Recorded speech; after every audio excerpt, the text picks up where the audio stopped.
guys, and welcome back to episode 242 of the OCDstories.com podcast. Now in this episode, I got back on Dr. Amy Mariaskin. Amy is a licensed clinical psychologist based in Nashville in America, and I got her on to specifically talk about OCD in children between the ages of 4 and 8 years old. So in this episode, I talked to Amy about what OCD looks like in children between the ages of 4 and 8 years old, the compulsions and obsessions that are common. We talk about animism, which is turning inanimate objects into having personalities, how 4 to 8 year olds conceptualise OCD, looking out for autism spectrum disorder. Amy talks about how she explains OCD to these kids, how OCD therapy differs for children versus adults, talking back to OCD, making exposures fun, utilising play in therapy, calling exposures bravery challenges. I really like this one, even for adults, homework rewards, getting parents involved, and much, much more. So hopefully you find this one useful, and if you enjoy this type of content, I did a podcast based around children with OCD with Dr. Josh Spitalnek in episode 202, so feel free to check that one out as well. Before we get into the episode, a quick word from our podcast partners, NoCD. NoCD are dedicated to creating a better everyday life for people with OCD by making care more accessible, more connected, and more effective. To connect with one of their OCD therapists, schedule a 15-minute free confidential call with NoCD's intake team. To find out more, head to go.treatmyocd.com/the OCD stories or click the link in the episode description. Thank you as always to NoCD for supporting the show, and thanks to you guys for listening. I deeply appreciate it. And without further ado, here is Dr. Amy Mariaskin. On the podcast today, I am joined by Dr. Amy Mariaskin. Amy is a licensed clinical psychologist and director at the Nashville OCD and Anxiety Treatment Center. Welcome back to the show, Amy. Oh, it's great to be back. Thank you. It's good to have you here. And yeah, I guess a lot's changed in the world since we last spoke, and I'm sure a lot's changed generally with you. So just, since that last episode that hopefully a lot of people would have heard, what's new in your world? Wow. Well, what's new in my world is mirroring what's new in the entire world in the sense that we're, I guess right now, I don't know when this will air, but we're maybe about 3 months into COVID. And so as a business owner and a clinician alike, that's been really interesting.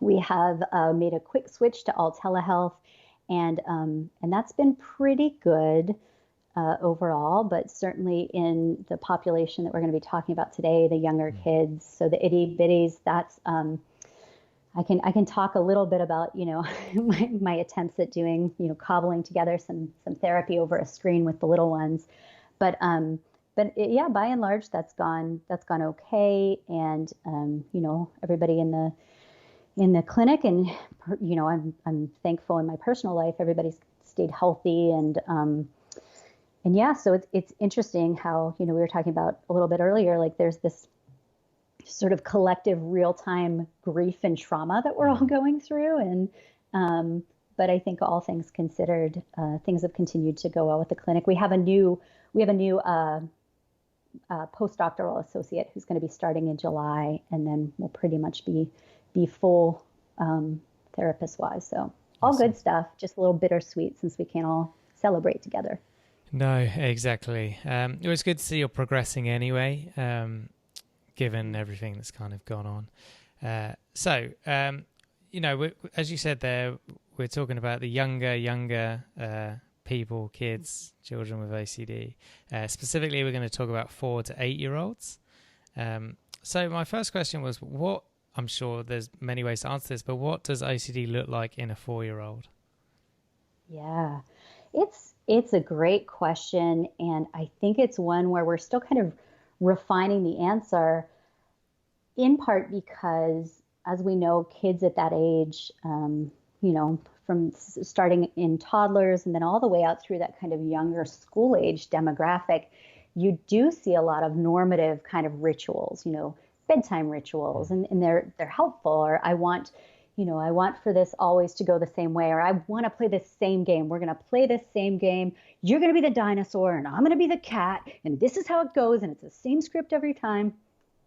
And so differentiating something like that is normative from something that is causing distress and causing impairment can be a little bit tricky. You tend to see a lot of sensory related symptoms.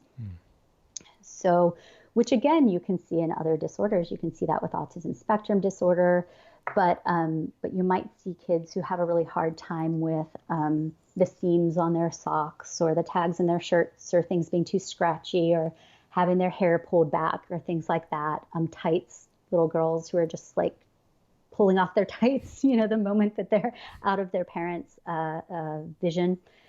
And a lot of times you'll see just right symptoms as well. So a lot of kind of touching, tapping, or rubbing until just right, maybe doing and redoing things until they feel just right. And again, you know, a lot of people say the phrase, it's not OCD if you like it. So for some kids, if you see them doing these repetitive things and it's kind of fun, it's kind of like, this is what I want to do. Kids with OCD, they're not, even at this age, there's not that level of sort of lighthearted play about it. It's this kind of urgent, you know, I need to do this again. Yeah. Mommy, I need to do it again. You'll also see quite a bit of collecting behaviors. So sometimes people have called this quote unquote baby hoarding, which I don't really like because I think it has a lot of implications.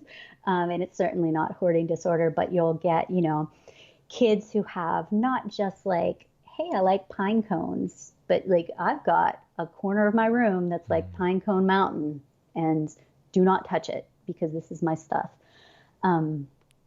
Or I worked with a little boy who was 6 at the time who had a rock collection that his parents sort of said it began to like colonize the whole house. Like rocks were in his room and then they were in all the rooms and they each had a place and you couldn't move it, you know, each rock from its place.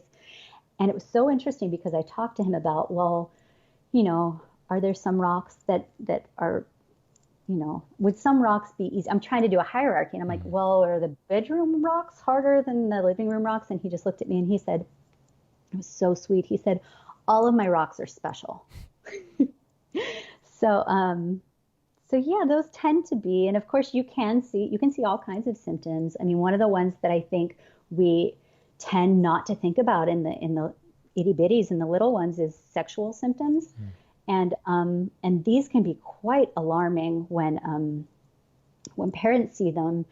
Although they're not quite as common as the other ones I just said, kids can certainly have sexual symptoms in the sense of, you know, with their knowledge that, you know, private parts are supposed to be, you know, kept to yourself or things like that. I worked with a 5-year-old girl who had these intrusive thoughts that she was going to run up to women that she saw on the street and she was going to try to breastfeed.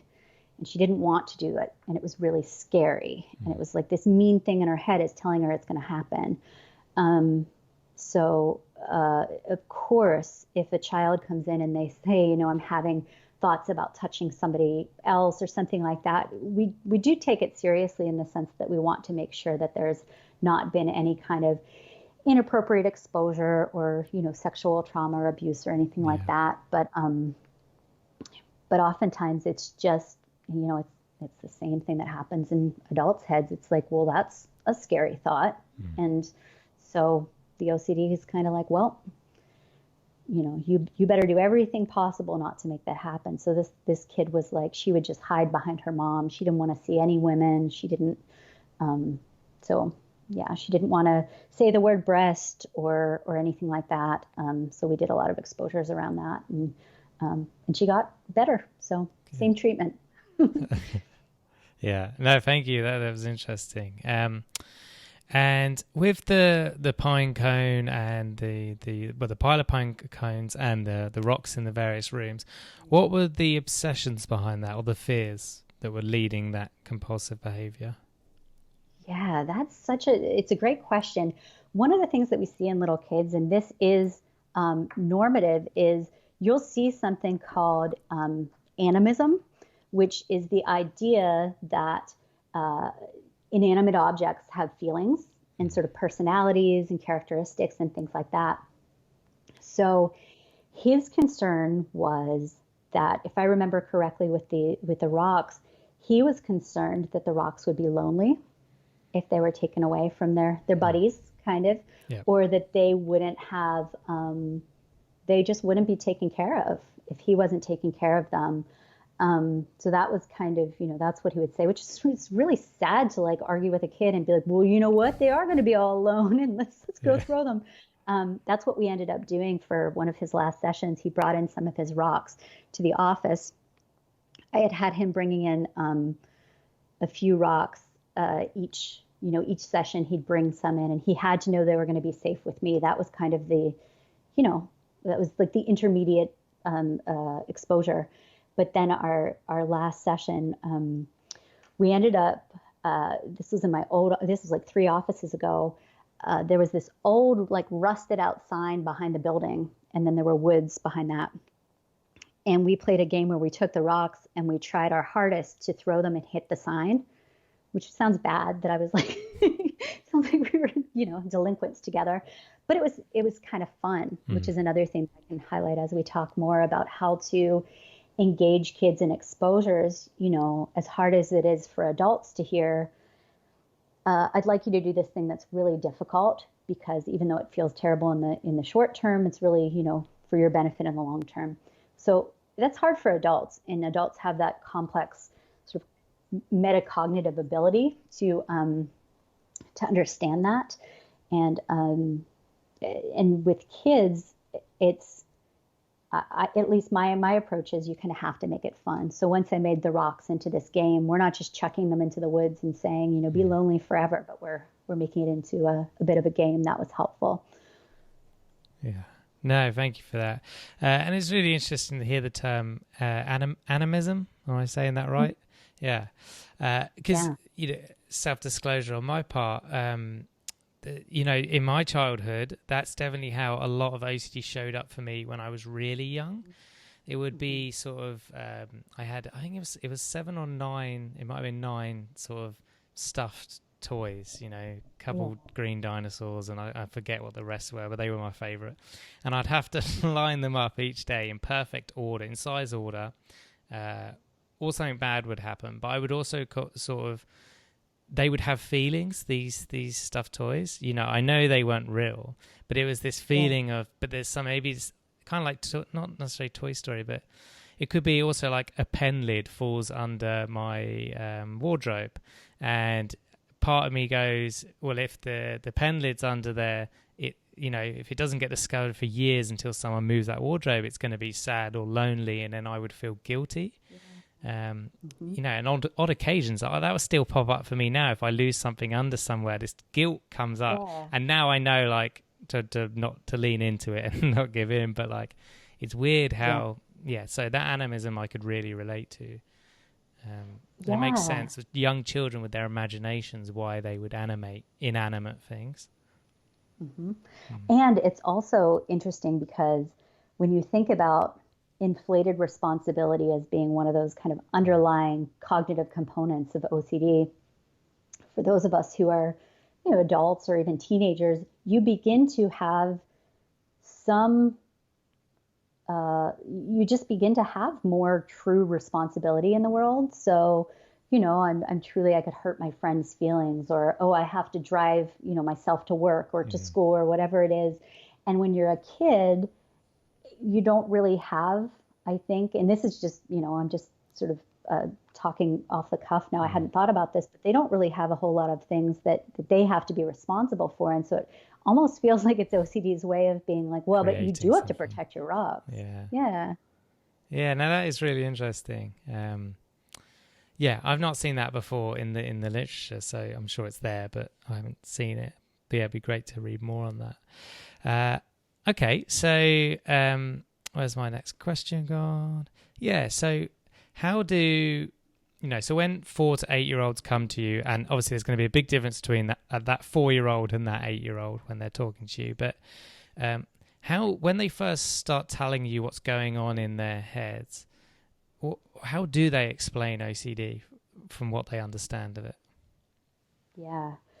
There's a, like you said, both developmentally at those different ages, as well as just with individual differences. There are a lot of different ways that kids can conceptualize it.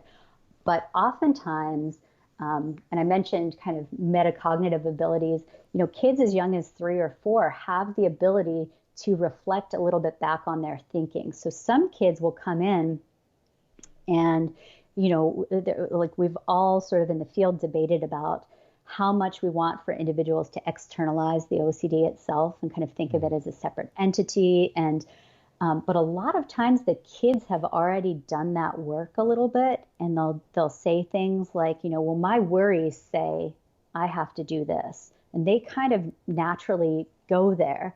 And again, this is even some of the younger ones that I've worked with. They'll kind of come in with that language. Sometimes it's a little bit more like, I have these things I have to do. So they'll talk a bit more about the compulsions, rather than, the worries that they're having or what's going on internally. You mentioned about when you were younger, having to have the stuffed animals in a particular order. A lot of times, and that's something I didn't mention as a common symptom, but that's something that I see a lot of as well, that things have to be kind of in a certain order. I was working with a 5-year-old who he felt that he had to, when he learned people's ages, he had to, in his mind, based on everybody who's in the room, he had to just kind of categorize them by age. I'm like, this kid's he's going to be like a math genius. He's keeping all these numbers in his head. But yeah, so when he came in, that was one of the first things that he said is he's like, I think things should be in order. So he didn't have the language to say, he was actually, it was pretty egocentric. He was like, nope, things should be in order. And so we did a lot of exposures around, where he'd have to go tell somebody else in the office that he'd use his baby sister's name, and, he'd say, so-and-so's older than me. And like, that was one of the exposures. So to answer your question, I think that they will sometimes come in kind of already externalizing it. Sometimes they're going to come in and talk a little bit more about the behaviors than the thought process, just because of kind of where they are. And then sometimes, just like with adults, they're kind of limited. There's a wider range of insight into, I don't want to be doing this, or on the one side to, why isn't everybody doing this on the other side? Yeah, no, that's fascinating. Thank you. And I think also in terms of, again, self-disclosure, for me as was it 7? Yeah, 7. 7 years old, there was still some, no, I wouldn't call it stigma, or maybe that is the word, but that's not how I perceived it, or shame or fear around opening up and sharing these, what seemed like crazy thoughts, so to speak, in my own head. So I can see why they'd come to you and maybe talk about compulsions initially, as opposed to this is the fear. And do you do, so a couple of, a thing that came up for me then was around autism, which you mentioned, but some of these behaviors like the, order, and, the collect, or the hyper interest into one thing, like the pine cones or the rocks, could easily be a trait of, say, autistic behavior or autism. Are you screening if they haven't had a diagnosis or a check? Are you screening at this point? Yeah, it depends. So if kids come in and they also have some of the other markers of ASD, if they have social delays, language delays, which again, not everybody with ASD is going to have the language delays, but some sort of screening for that as well, looking for nonverbals, how's their eye contact and things like that. And if kids have some of that as well, we'll certainly want for them to be screened for ASD. And kids, they can meet criteria for both. I think that it tends to be a little bit more about the, sort of the role as well of, well, I don't know. I was going to say the role of fear, I think, is more prominent with the kids who have OCD as opposed to ASD. That they tend to just be, they're worriers in general. Yeah, no, it makes sense. Okay, no, thank you. And another question that came up for me is, and I guess it's not easy for you to necessarily know their academic records, but is there any correlation between OCD hitting this early and their performance in school? Or is that kind of some kids still excel in school? Or is it, are there any kind of patterns or trends? Yeah. One of the reasons that it's so important to identify early childhood onset OCD is that it does tend to, if untreated, we know that the course of the disorder is going to disrupt, not only academics, but also social and family, having impairment in those domains as well. And so not always, I mean, again, lots of little kids with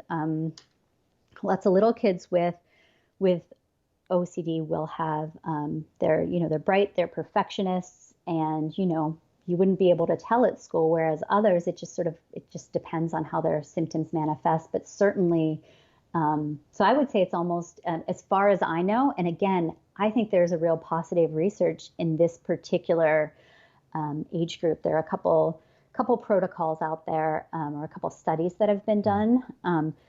But in terms of really digging into anything more than what are the common symptoms and what happens if it's sort of untreated, and how does it relate to kind of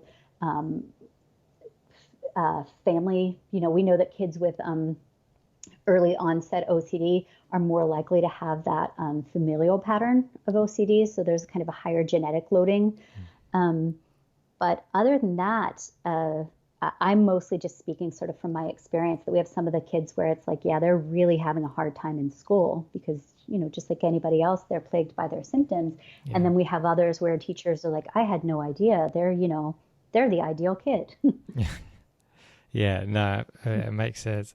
So you've got this 4 to 8 year old in your room at the minute via Zoom or something, or some other platform, but in theory in your room.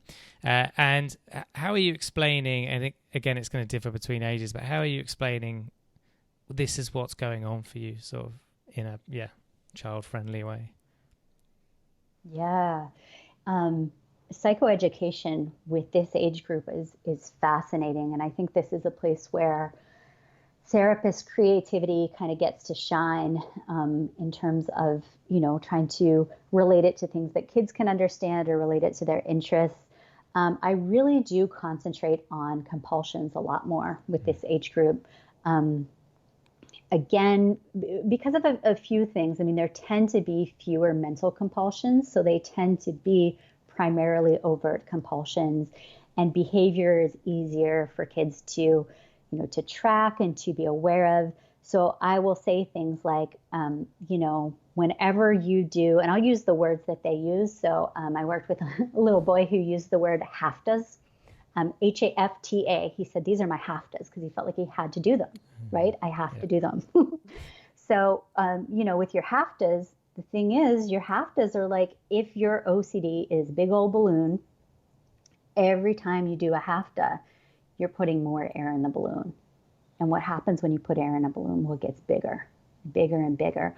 Or, if your OCD is a monster, every time you do a HAFTA, you're feeding that monster. And what happens? The monster gets bigger and bigger, and he gets hungrier and hungrier. What about that? Then he wants you to do more HAFTAs, and he wants you to do them differently. So that's kind of one way of at least conceptualizing kind of the compulsions role in the OC cycle. And a lot of kids tend to latch onto that. And then I would say, in terms of OCD in general being something that is kind of a part of your brain, but it's not you. We do a lot of kind of externalizing. We might make little figurines out of clay or things like that. And kids tend to latch onto that. A 5-year-old that I was working with, she said that she liked to play, if she wasn't sure if something was OCD, and again, 5, she's 5, she said it's like playing the I Spy game. So she would say, she would kind of think about her thoughts, and she would say, I spy with my little eye something brown, and it's OCD, because of course kids like poop references when they're that young. And so she was like, I spy a poopy OCD, and it's kind of whatever works. For metaphors for treatment, there's the classic kind of false alarm metaphor. There's or rather, that's a way to explain OCD for treatment. I know Jen Freeman and colleagues, I think Jen Freeman and Abby Garcia out of Brown have done a lot of work with this age group and some kid-specific protocols, and they've talked about it like yucky medicine, because ERP isn't fun, but if you have, say, strep throat or something like that, and you have to take that yucky medicine and it doesn't taste good, or you have a cough and you have to take that yucky medicine. So we kind of talk about ERP it's not fun, but it is helpful. So those are kind of some of the ways. And some kids get it more easily than others. I think there's a lot of time spent doing psychoeducation with parents because of the extent to which kids are embedded in that family system. And oftentimes parents are engaging in either accommodation or overt participation in, say, like a bedtime scripting ritual where they're saying everything, the same way every single time. So a lot of psychoeducation with parents. And then sometimes parents will, pick out a metaphor that will work for their kids. And so that's really cool to kind of be working together with parents as a, because eventually they're going to have the reins, right? Yeah. They do have the reins, but they're going to stop coming to therapy, and they're going to be kind of the boots on the ground. Yeah. No, thank you. That makes sense. And it sounds like it's just making it much more sort of mentally visual for them. Yeah. And in sort of imagery that they understand, be that monsters, dinosaurs, a balloon. Yeah. No, I like that. And we're going to get onto the parents in a bit, so it'd be good to go in more detail in that. Yeah. So you've already talked about, I guess, adapting therapy to this age range, or doing therapy with this age range. But yeah, how does it differ, I guess, from what my listeners would be used to in terms of adults or adolescents? Yeah. So the difference, there's so many differences. And if we think about the different stages, so we kind of talked about, psychoeducation as being one stage, really to even back up to the point of assessment. I think there's a lot more time spent just kind of getting to know kids. I spend a lot of time, drawing together, or just doing, imaginary play, stuff like that on the floor, getting to know their interests and things like that. And then when it comes to assessment, a couple of things, and I think it's pretty straightforward to have parents present to get their take on things. But really, again, starting with the compulsions and going through the PSI box, using, modifying the language. So, I don't, for example, if I get to like harm obsessions, I don't want to say something like, do you imagine, mowing people down with an AK-47 or whatever? I'm like, do you imagine, hurting people and you don't want to hurt them, and meeting them where they are? Of course, if the kid comes back and they say, well, I think about assault rifles, then I'm going to use that language. So yeah, starting, so as I'm going through the PSI box, I'm adapting my language, and I'm starting with the compulsions first. And then sort of relating that back to, okay, so your brain says you have to do this thing. How come? And kids will often say, well, because then so that this bad thing doesn't happen, or it just feels right. Or, so you can kind of go backwards to get to the obsessions. And, I've done a presentation on this a few times with my colleague Phoebe Moore, who's up in Massachusetts, and she really turned me on to that idea of like, get the compulsions first with the littles, and then kind of extrapolate backwards to get some of the obsessions. In terms of using, subjective units of distress or things like that, your little feelings thermometer can be, it can just be colors. So a lot of times we'll do like a stoplight, red, yellow, green, or smiley faces. And again, there are a lot of individual differences. So I've had some of the, say, 7, 8-year-olds who they want to use a 1 to 10 scale. And so we might make a 1 to 10 scale, put some smiley faces, write down some personal examples from their lives to kind of get some anchors in there. Also on that feelings thermometer too, you can put down associated physical sensations, because I think for a lot of kids, they don't have the language of like, your traditional emotion wheel, but they might say, oh, that's when, my belly really starts hurting, or something like that. So we can kind of put all of that info on the scale. I tend to use colors a lot. And I think, most kids are familiar with kind of the red means hardest and green means easiest. And then, just playing. Like, don't be afraid to play. Don't be afraid to be silly. Using, like you said, I like the way that you said it's kind of making these complex concepts more visual or sort of concretized. So I have, for example, stuffed animals in my office, and we might do some things where I pick up one stuffed animal, they pick up another, and I say, okay, I'm going to be, whatever they call their OCD. So we had a 6-year-old that I remember working with when I was at my old job, and she named her OCD Miss Batty Bad. And so I would say, okay, I'm going to be Miss Batty Bad, and then you're going to be, and I'd say her name, and we'll kind of do, role plays that way to practice talking back. And I do think talking back's pretty important at this age. I think the kind of like, let's mindfully accept the uncertainty that this bad thing could happen. I mean, it's not gonna, they're gonna kind of, like look at you like, well, so am I gonna get hurt or not? So really, I think that the talking back is a lot more indicated. Exposures can be fun as well. If you've got a kid who's afraid of like, what if I get sticky stuff on my hands? Well, what about if we finger paint with honey? Because finger painting is really fun, but honey, OCD really doesn't like. So can we try that? Or, I was working with a boy recently who was really afraid of bees and wasps. And I harvested a dead bee. Well, I thought it was dead. It ended up being like slightly alive. That was the situation. But anyway, I ended up harvesting a bee from my back porch. And I brought it in, and it was in a plastic bag. But we were he did not want to touch the bag at first, didn't want to do anything. And I was like, I wonder what its voice sounds like.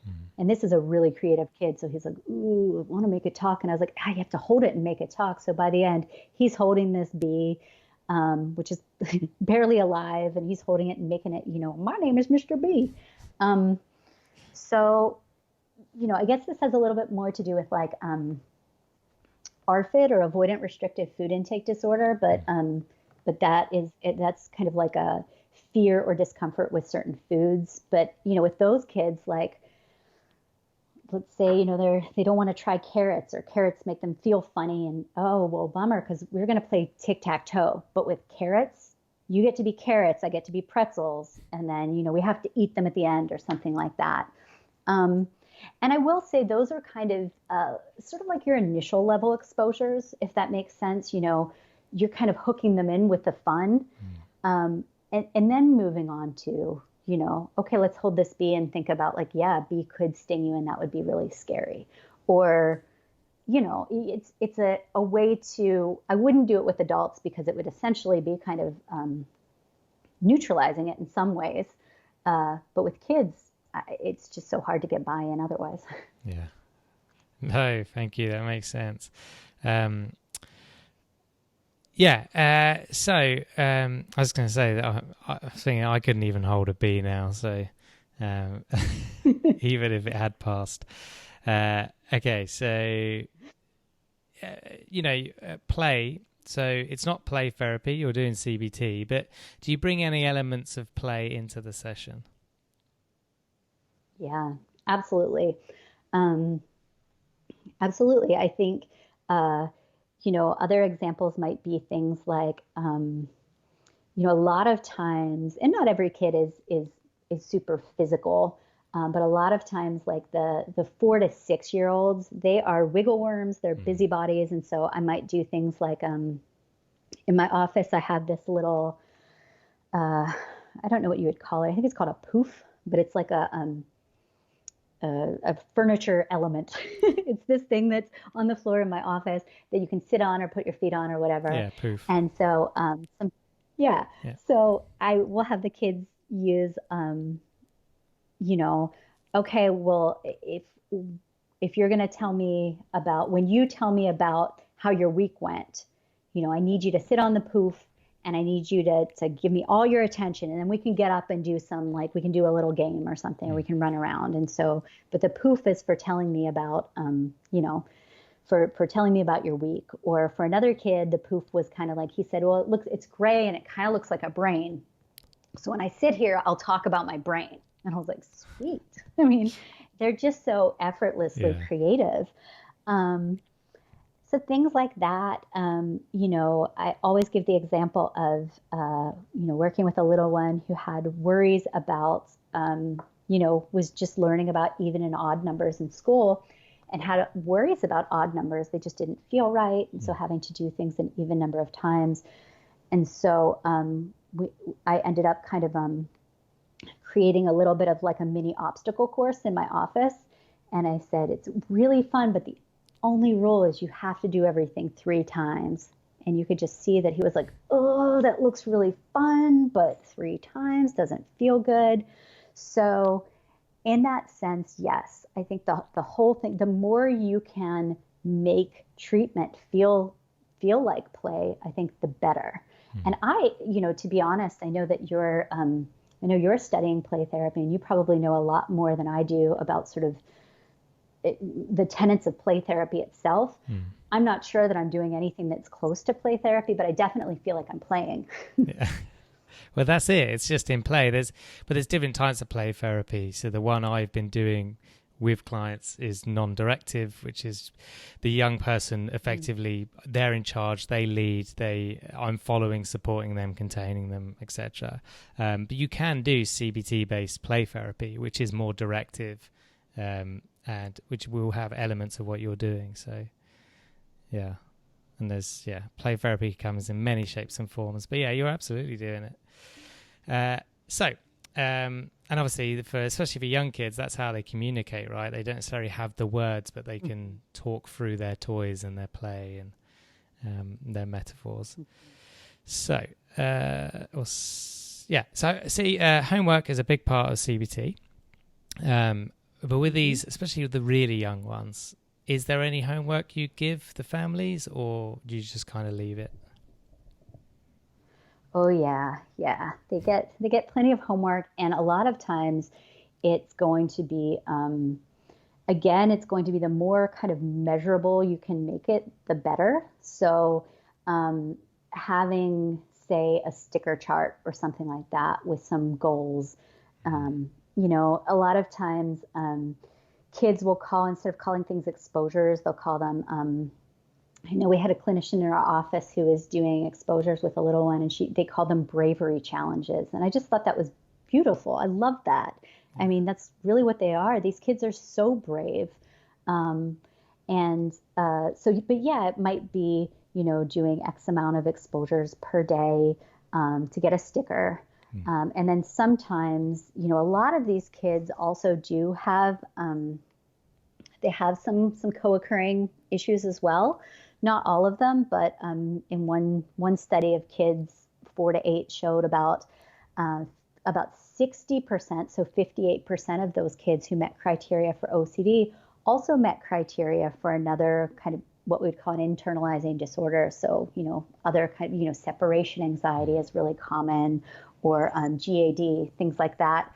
So sometimes it might be other anxiety-related challenges. A lot of kids, about 20 to 22% have ADHD, 20% have tic disorders. So if I'm also working on tics, maybe they're doing their competing responses or something like that, which is a part of habit reversal training. And then about 34% have externalizing disorders, meaning, they'll have they'll have some behavioral issues. So oftentimes the sticker charts will be both to reinforce things like exposure homework, or even reinforcing kind of their version of talking back to the symptoms. So even if they can tell their parents, well, Miss Batty Bad said I should do this, but I didn't do it. But examples of exposures, they might be a bit more vague. It might be like wear something uncomfortable, or eat a new food or something like that. Or it might be, put one of your rocks outside. So it could be, sometimes they're a bit vaguer, sometimes they're more specific. But you can also put in things about, helping them regulate. A lot of the kids who do have quote unquote externalizing disorders, they're really, what's happening is they are so anxious, and they can't really express that. And it comes out in these, sometimes parents will say it's kind of rage episodes. So you're also helping parents to, provide appropriate structure and consequences when needed, but also helping kids develop some of those coping strategies so that when they feel, if we have a worry temperature that goes up, we can also kind of have an anger temperature that goes up. And here are some things you can do to kind of chill out. And so a lot of it is that reinforcement. And then for homework for parents, a lot of it is about kind of differential attention. So, there's the whole kind of catch kids being good, or I shouldn't say being good. They're all good, but engaging in desirable behaviors, and and that kind of thing. So in rewards, the more kids can get rewarded quickly, the sort of duration between doing something and getting a reward, the better. So that's why sticker charts, kids get to peel off the sticker and put it on the chart. That's a reward in and of itself, as well as, hey, look, you got all these columns. Now you get to choose a prize or something like that. All the kids in my office are, I have a prize box. Well, when I was physically at the office, I had a prize box. And so I might even have, like, for that day, here are my expectations for you. When you're sitting on the poof, you're going to be listening, you're going to use your coping strategies, and we're going to do 2 exposures or whatever it is. And then at the end, they get the prize. So it's a lot of work. And I feel for parents because it's a lot to keep up with. But yeah, I know you asked about homework and I just kept going, but I think I answered it. You did. To me, it just keeps coming down to creativity, right? The kids have it in abundance, and it's, us as practitioners and parents to kind of get creative with them. Okay, so so we've talked about parents just now, and you mentioned them before. But beyond what you've said, how do you kind of get the parents and carers involved? At any stage that could be. Yeah, for the little ones, there are some families where I will pretty much have the parents in almost the whole time. I want the kids to trust me, so I'll spend some individual time. But when it's treatment time, I want the parents to be there because I want to model for them what it's going to look like. And then I want them to kind of model to me how they would do an exposure or what their language is, so that I can provide some of that feedback. And then we do a lot of talking about accommodation. It is really hard to, it's hard not to accommodate to anyone who is experiencing distress, but when it's a little one and they're just, they're sobbing, we've had parents, do all kinds of things. Well, she pretty much now she's in our bed because she couldn't be in her own bed. And she really doesn't like that half of the bed. So we're on that half of the bed, and our 4-year-old has like the rest of the bed. It's amazing the level of accommodation that will happen. And it's understandable because it's so hard to see kids in distress. So helping to change the language around accommodation to be less about, you're doing something that's invoking distress, and more into you're building, strength and independence, and you're showing kids, I think you can do this. That is so powerful for a little one to hear, as opposed to, if a child says, mommy, daddy, I'm scared, and it's okay, you don't have to do it. Well, that message is very, they're very concrete. So the message they're hearing is, well, that really is dangerous. So helping parents to kind of shift their thinking about that and helping them realize how much of a gift it is to reduce accommodation. And sometimes I'll have parents write out, once we've identified areas that they're accommodating, so perhaps they're doing, the bedtime ritual, they're always saying the same things in the manner that the OCD wants it to be said. And they're, and the child always gets this seat. And I remember as well, a little boy who, the back seat of the car became contaminated. And I can't remember what it was, if something had happened back there, if he had a bad thought back there, I don't remember. But, and he had two older siblings, and the parents, it was such a struggle to get him in the back seat that he just got shotgunned. So it might be like, if mom's driving, it might be dad and the other two siblings in the back, or it might be the older siblings, understandably, were like not into it. So anyway, having them write down all of those different kinds of accommodations, and then having parents rate how difficult would it be for you, 1 to 10, to reduce this? Because above and beyond your child's, distress, we want to make sure, I don't want to ask you to do something and then you kind of halfway do it because it's really hard for you. And it's interesting when parents might say, that would be like a 9 out of 10 to try to do the car seat thing. And then you talk to the kid and he's like, oh, it's like a yellow. It's not a red. It wouldn't be too hard. And then kind of having that, discussion with parents like, hey, so-and-so is ready. He's doing his yellows now. So what can I do to support you and help you feel ready? And challenge some of those distortions around, well, I feel like a bad parent, or, well, what if we're doing it at the end of school? And I have a 5-year-old who's screaming after coming out from preschool and the other parents are looking, and just to kind of brainstorm all that, and help support them, because they're, because nobody accommodates to make symptoms worse. They accommodate because they love their kids. Yeah, no, absolutely. No, thank you. They were good illustrations. So just, I guess more for the parents, because I don't think I have many 4 to 8 year olds that listen to the podcast. I haven't, shame. Yeah, I haven't figured that demographic yet. But so I guess for the parents, just kind of words of hope for their really young kids with OCD. Yeah. Whew. Yes, there is so much hope. We know that the shorter the duration between symptom onset and treatment, the more positive the outcomes. So as scary as it can be to see little bitty humans, embroiled in some of the rituals of OCD, get them to treatment. It is effective. I really have learned so much about the resilience of kids working in this field. Like I said, I'm constantly impressed with how brave they are.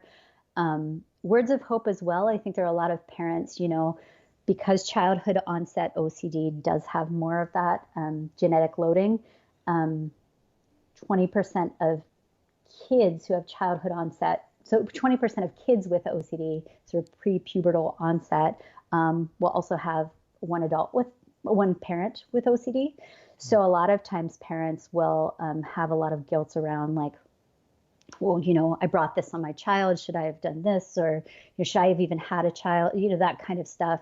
And I just love to talk to these parents and say, you are so uniquely primed to be able to help your child. You get it. And you can be an advocate for them. And you can, the earlier you get them help, the better the outcomes, but really kind of flipping that dialogue, because that's a conversation I have with almost all parents. And then regardless of whether or not they have OCD, there's this idea about, well, what did I do wrong? Or didn't I see it early enough? And it's always comes back to, we all do the best that we can with the information that we have. And what we know right now is this is what's going to be helpful. And I think I've now seen enough young kids that I can say that and have I don't know, sort of have my emotional tenor match the sort of like facts that I'm rattling off because I've seen it, I believe it. They get better. I had, I discussed in the first episode that we had my symptom onset myself. My experience with OCD and anxiety was around 6 or 7, and yeah, that's the thing. They really feel it too. These little ones are really, it's real for them. Yeah. So, get them in, show them that you love them, you accept them, you're on their team against, the worries or whatever they call it. Yeah, I think those are my words of hope for the parents. Nice. No, thank you. And then you've got a billboard. What do you want written on that billboard?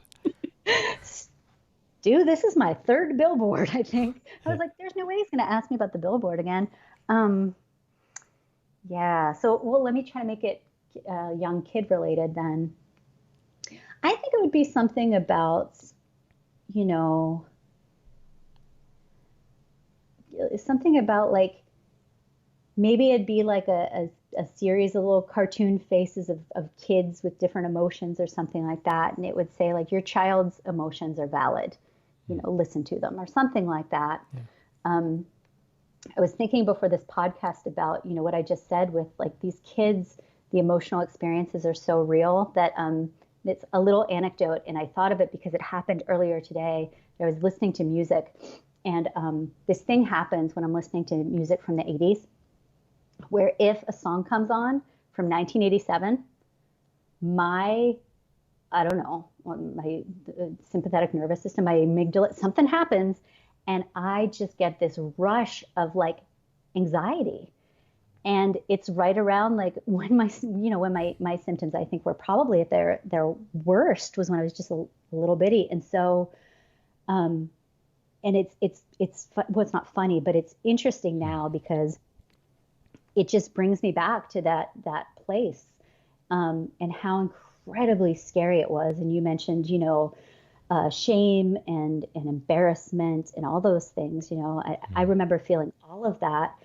And so, yeah, I think sometimes we just don't give kids emotions, enough of validate them. And that doesn't mean coddle them. That doesn't mean accommodate them. It just means, yeah, I see that's really scary. And I believe you can do this. Or, you think that's embarrassing. Your brain is telling you that's embarrassing. But you know what? That's just a thing that brains do sometimes. I mean, that is such a powerful thing for kids to hear. So any kind of billboard, I'd have to think about it more, but something that could kind of get to that point of like, this is real, listen to them and validate them so that they do develop the language to talk about it. Yeah, no, I think that's a really good point. And I think kids have every emotion we do, most likely, but they feel very deeply, and they may not have the words, the cognitive ability to rationalize or verbalize it, but they're feeling grief, anger, sadness, fear, whatever it is, on a deep level. And I think, historically, I definitely didn't look, since my training now, I obviously see the real depth of kids, but before that, I didn't as much. And now it's, they experience what we experience, I guess is what I'm trying to say. Yeah. Yeah. I also think about it with teenagers because a lot of times it's easy to see like a teenager who's like, they had a boyfriend or girlfriend, they had a partner for 3 weeks and then they break up and they're like, I lost the love of my life. Yeah. It's easy to kind of like laugh at it a little bit, but that's real for them at that moment. Like if that was your quote unquote first love. So that's something that I'm really a big sort of champion of with kids is sort of believe them, validate them, be curious about their experience. And I don't think that's incompatible with then the tenets of CBT, which would say, and help them to look at alternative perspectives or evidence or try new behaviors. But first, join them. Yeah, very good point. And lastly then, is there anything else that you wish you could have said today or shared? Let's see. I do have notes. I think the only other thing is there is evidence. There's not enough evidence yet. I think hopefully there will be more studies, but we do have evidence that a sort of family inclusive CBT. And I'm worried now that I didn't emphasize that enough, how much the family is present in this treatment, since they're, so much of the child's world. But that kind of treatment is effective, both with the Potts Jr. trial, which is the pediatric OCD treatment study, looking at, they looked at family-based CBT versus family-based relaxation training, and found superior outcomes with the CBT. And also, people, it's I don't want to say it's palatable. I can't remember it's acceptable. It's acceptable to families as well. We don't see a ton of dropout. We don't see a ton of like, well, this is too hard, which we do see in a lot of adult studies. I think if ERP is done in a sort of heavy-handed manner, we can see a lot of dropout. And then, so there's that study. And then again, some of the work by Jen Freeman and colleagues. So there is, in addition to this kind of being, for me, I'm mostly talking about sort of anecdotally with my own experience, but we do have kind of the same outcomes in the littles that we do with other ages. Awesome. No, thank you for sharing. And thank you for your time on this topic. I really appreciate it. No problem. Thanks for having me. So there you have it. Thank you to Amy for her time, and of course to you guys for listening. As always, I deeply appreciate it. And don't forget, today's episode is sponsored by NoCD. To find out more about NoCD and their therapy plans, head to go.treatmyocd.com/the OCD stories, or check out the link in the episode description. And quick disclaimer, guys, this podcast is not therapy. It is not a replacement for therapy. Please seek treatment from a trained professional. Until we speak, take care.